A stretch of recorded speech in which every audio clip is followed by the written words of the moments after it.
It is... Jesus, what can I tell you?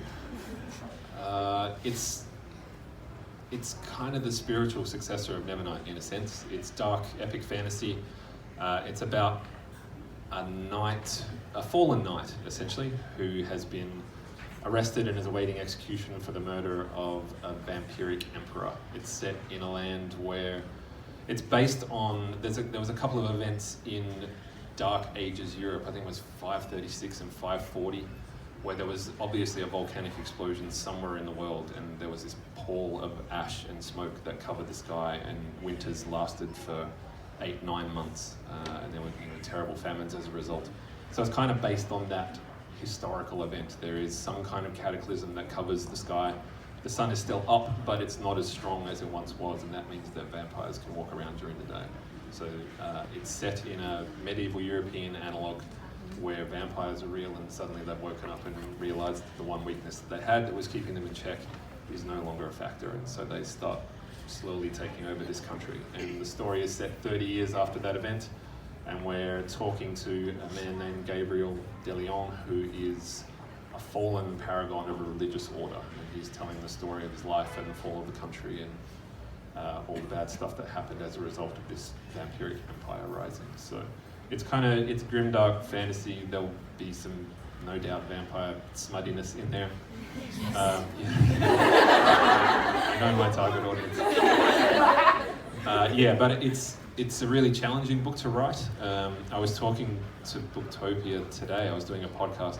I suspect that I have started it in the wrong place, which I do on all my books. I started Nevernight in the wrong place.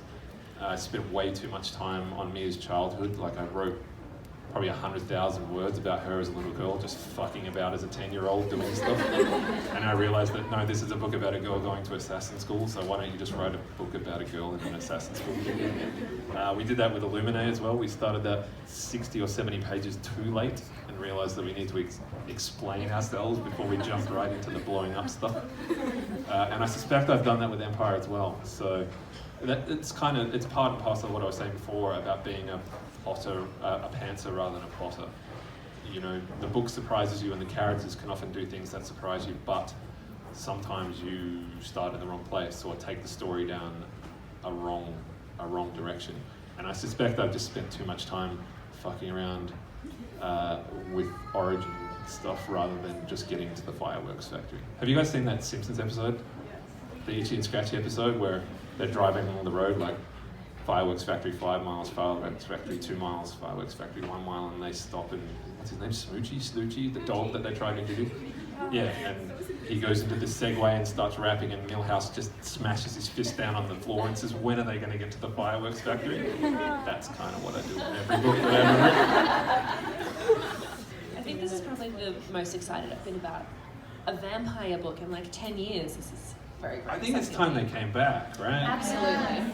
The thing is that these vampires are, because vampires kind of became something different in my lifetime. I'm old enough to remember when vampires were, they were the monster of the week. Like, I grew up with books like Salem's Lot and Live Girls and Interview with a Vampire. Like, vampires were villains, and then somewhere along the line they transformed into love interests and perfect boyfriends, and that's fine. It is what it is.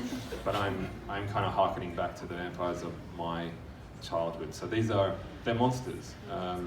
And the book is really an exploration about degradation, how everything erodes on a long enough timeline. And if you're alive for 150 years and killing someone every night, you're eventually going to reach the point where you stop seeing people as people and start seeing them as food. And so that's the vampires in this book. They are an enemy, they are an evil.